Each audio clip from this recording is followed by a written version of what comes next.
Hi my country people, how una dey?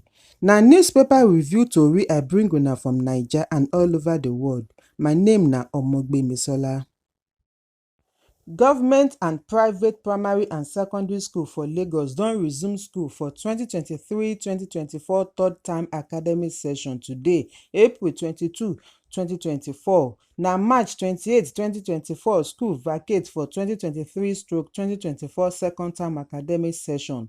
One private school owner confirm to reporters say true dem don resume today.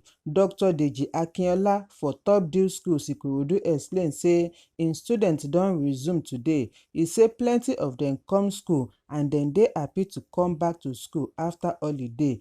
Tok for Lagos State Ministry of Education Mr. Gani Kawal too confirm say all public and primary secondary school don resume, as e promise say im go send statement before the close of work today. Dis further tori dey inside Punch newspaper.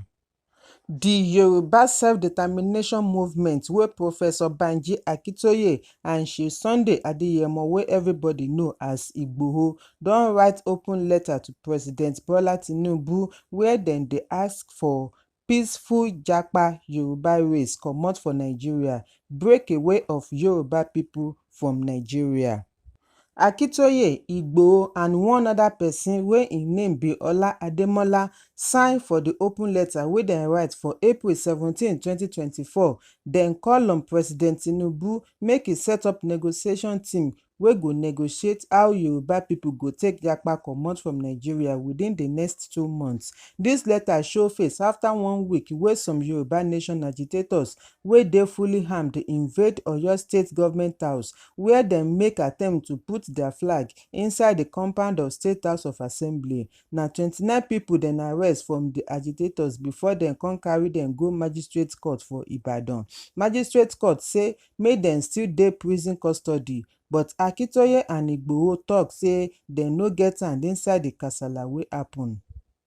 Na inside the open letter wey dem write to President Tinubu, dem tok am say na on behalf of the many millions of Yoruba for both home for Yoruba land and abroad for almost all country wey dem dey all over the world. Dem say dis letter na follow-up letter to the one wey dem send for August 6, 2022 wey dem deliver to im predecessor Muhammadu Buhari. Dem explain say na since year 2015 Fulani don dey kill many Nigeria people with Yoruba people too. Dem destroy farms, village plus plenty property. Dem kidnap man, woman and children. Dey collect plenty money for before dem release dem. Those wey dem kidnap, dem even threa ten to collect land from everybody and make Nigeria Fulani land. Dis group also mention the kili wey dey happen for Middle Belt too, shedding innocent blood, where dem force many family to ID camp as dem call their village name Fulani village. Dis tori plenty no be small. Further tori dey inside Punch newspaper.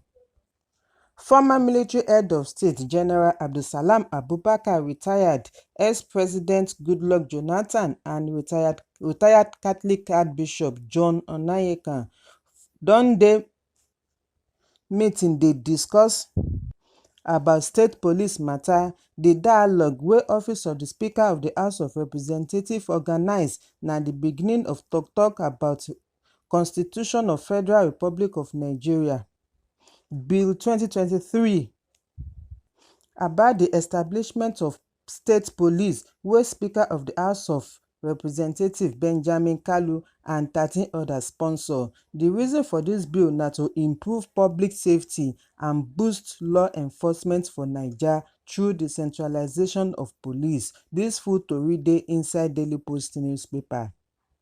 Kenyan Police Service don arrest the oga for Binance, Nadeem Anjarwalla, wey run comot for custody for Naija. We hear say Interpol police don dey plan on how to carry am come back to Naija. One reliable source from EFCC office wey no wan mention im name confirm dis tori to reporter. Na before now report confirm dem see Anjarwalla wey escape from custody for Kenya. EFCC chairman Olukoyede tok am inside statement wey come out for di month of March say di commission dey collabo wit Interpol, US, UK, Northern Ireland and Kenyan authorities to carry Anjarwalla come back Nigeria make e come face di 5-count charge wey dem take sama am for court wey border on tax evasion, currency speculation and money laundering. Na im and Tiger Gambaryan dem accuse for court. Further tori dey inside Daily Post newspaper.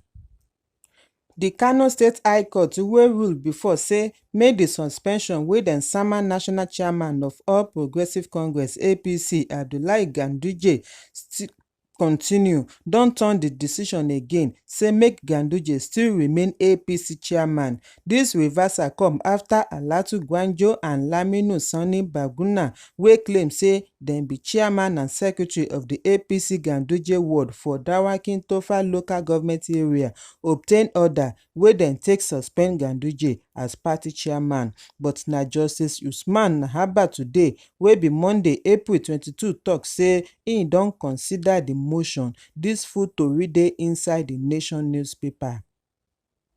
Nollywood actress and filmmaker Toyin Abraham don reach out to her long-time colleague Funke Akindele inside social media post. Abraham remember wetin dem pass through for Yoruba industry before dem enter Nigerian English cinema scene. Abraham admit say na busybody dem cause kasala between dem wey make dem become competitors for each other eye.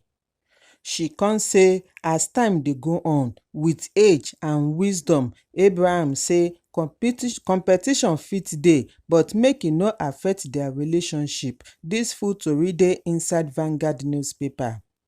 If una gbadun dis tori, make una help me subscribe, like, share and comment so dat we go dey notify una as other tori dey shele.